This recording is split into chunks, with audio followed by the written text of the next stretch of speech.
My name is Ali Afshar. I'm the president and founder of Easy Street Motorsport. I've been racing since 1989. My racing career has been awesome. I've been blessed. World record holder. I have my own line of cars that you can go buy, Ali Afshar Signature Series cars. I'm a professional actor as well. The list goes on and on and on, but that's my story.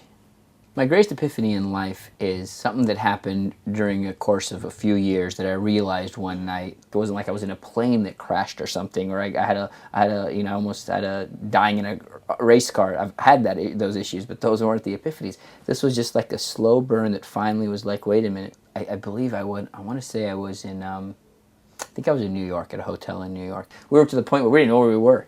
I remember one time one of my crew guys, as I was coming up to the starting line, asked me, he goes, "Hey, what track are we at?" And I was like, I literally stuck my head out the car and I'm looking around and I saw, it said, big billboard said, "Virginia's for lovers." I said, "Oh, we're in Dinwiddie, Virginia." And that was like starting going like, my God, like, you know, it's probably like how like like musicians feel, rock stars feel, where you're like on a bus, on a plane 24/7 and you kind of, all the streets seem the same, the cities kind of all blend into one. So I don't know exactly where I was, but I'm pretty sure, because I remember the bed had those big puffy white pillows that I liked. And I'm sitting there, and I laid down in bed, and I was going to sleep, and I kind of realized everything I wanted, I had at that time. I had, like, the multi-million-dollar contracts, and I had, you know, world record-holding cars, and I'd just done a lead in a movie of the week with Chuck Norris, of all the weird things, in Dallas. And I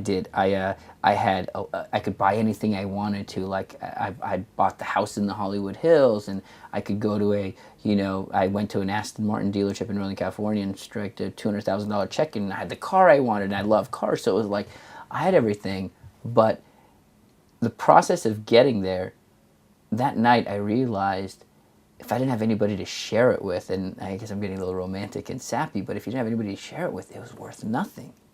It was useless. It was like, my God, here I am sitting in a multi-million-dollar house and the cars and life, and financially you had everything that you think would make you happy. And it's kind of cliche because everybody says that money doesn't buy happiness, but you have to, I think, believe it yourself. It has to be organic. It has to be in your body when you finally sit there and go, oh wow, like, it's true, like, I have everything I wanted, but getting it was so overwhelming and so much work and pressure and stress. And I only not drive, but I own the company, so I had 30 some employees and 60 events a year. Like, being unhealthy and losing the love of your life that you thought you were going to marry and all this stuff for this, it really like made you realize that night, like, wow, you have to shift. It was the loss of many things, including like health too. I mean, health, I would get like panic anxiety attacks because you just overworked and not working out, not eating right, just kind of grinding.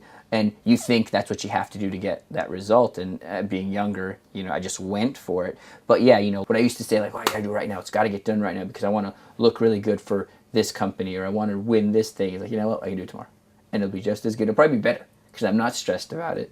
And I can do it and take some time and let it just, the universe feed me into doing whatever I'm doing without such a panic. So if anybody's watching this or hears my voice or whatnot, from me being like, I graduated college $300,000 in debt. My mother passed away when I was 15. My father moved back to Iran. So going from that, wow, just struggling, to being lucky enough between acting and racing cars to make a living for yourself. That it's still, you want to do it in balance, you want to do it in a way where you can still enjoy it, because if you go, it's like pendulum swung way too much, not really being greedy, but trying to build a success and build a foundation so you could live your life, but during that you kind of lost your life. I think everything I do, or anybody does, builds the greater. So every little step, whether it's a simple thing is like just working out or taking time or meditating or eating right or whatever it is, I think that day, small steps started doing little things the way I think I would like to live and have a goal that I would be happy with. This is what you're bred to believe, like, be successful and work hard and get somewhere. But if it's out of balance,